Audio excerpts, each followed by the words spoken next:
Halo semuanya, selamat datang lagi di channel YouTube aku, Maria Hardik Channel, dengan konten cerita horor.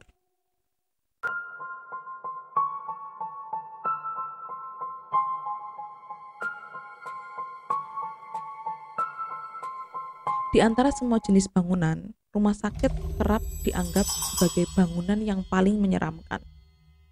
Sebelum kalian tonton lebih lanjut lagi videoku kali ini, jangan lupa untuk klik tombol subscribe, like, komen, dan share. Cerita ini dialami oleh seorang pemuda bernama Romli dengan temannya yang bernama Amir. Kejadian ini berawal ketika Romli melihat si Amir ini mengalami kecelakaan. Kemudian Romli ini mengantar si Amir ke rumah sakit terdekat, yaitu Rumah Sakit Dr. Cipto Mangunkusumo. Sesampainya di rumah sakit, temannya ini mendapatkan perawatan intensif, dan saat itu Romli langsung menelpon keluarga dari si Amir. Ternyata keluarga Amir ini berada di luar kota, dan keluarganya Amir minta supaya si Romli menemani Amir dulu di rumah sakit sampai keluarganya Amir ini datang ke Jakarta. Romli pun mengiyakan. Ketika sedang di rumah sakit, Romli ini tidak bisa tidur.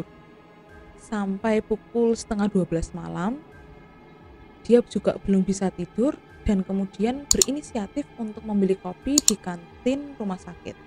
Romli pun bertanya ke suster di mana letak lokasi dari kantin rumah sakit, dan di situ susternya menjelaskan lokasinya, tapi menurut Romli, suster ini menjelaskan tidak begitu jelas, sehingga akhirnya Romli berusaha untuk mencari kantin ini dengan instingnya sendiri. Ketika sedang mencari kantin rumah sakit Cipto Mangunkusumo ini, tiba-tiba dia mencium bau obat-obatan yang sangat menyengat, dan dia mulai secara naluri mengikuti dari mana sumber bau obat-obatan itu berasal. Ketika semakin mendekati bau obat-obatan ini, tiba-tiba terdengar suara aneh yang berupa bisikan-bisikan, dan kemudian Romli pun mengikuti sumber suara, dan ternyata dia tiba di sebuah bangsal yang saat itu cukup berantakan. Kemudian dia mulai melihat sekitar ruangan tersebut sambil memicingkan matanya untuk memfokuskan penglihatannya pada ruangan tersebut, dan dia fokus pada salah satu meja yang terletak di sudut ruangan. Romli pun kaget ketika melihat di atas meja tersebut ada potongan kepala seorang perempuan berambut panjang yang melihat ke arah Romli dengan tersenyum, kemudian tertawa cekikikan. Romli pun kaget, kemudian langsung keluar dari bangsal. Tetapi ketika berada di depan bangsal, Romli terjatuh. Dia tersandung sesuatu, dan ketika dia melihat apa yang membuat dia tersandung, dia pun juga kaget lagi, karena yang membuat dia terjatuh adalah adanya potongan tubuh laki-laki yang tidak memiliki kaki dan tangan.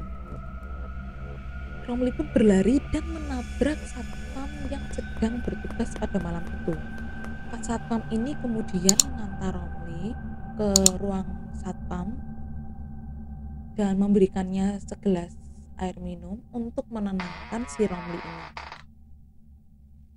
Di ruang jaga ini Romli mulai bercerita kepada Pak Satpam tentang kejadian-kejadian yang barusan dia alami. Pak Satpamnya pun memberitahu bahwa ruangan yang Romli masuki tadi adalah ruang bekas instalasi bedah umum yang sudah lama sekali tidak pernah dipakai. Pak Satpam ini juga menambahkan bahwa di ruang tersebut sering sekali terjadi kejadian-kejadian aneh mistis, di mana kerap terlihat potongan-potongan tubuh manusia. Pak Satpam mengantar Romli ke ruangan ICU dan sesampainya di sana, Romli tidak berani untuk keluar dari ruangan ICU. Bagaimana teman-teman? Cerita kali ini cukup menyeramkan bukan? Ya, kalau aku yang mengalami kejadian seperti Romli, pastinya aku langsung pingsan di tempat. Bagaimana kalau kalian mengalami hal seperti Romli? Apa yang akan kalian lakukan? Silahkan komen di bawah. Demikian videoku kali ini tentang cerita horor yang pernah terjadi di Rumah Sakit Dr. Cipto Mangunkusumo. Nantikan video-videoku selanjutnya hanya di Maria Harik Channel dengan konten cerita horor.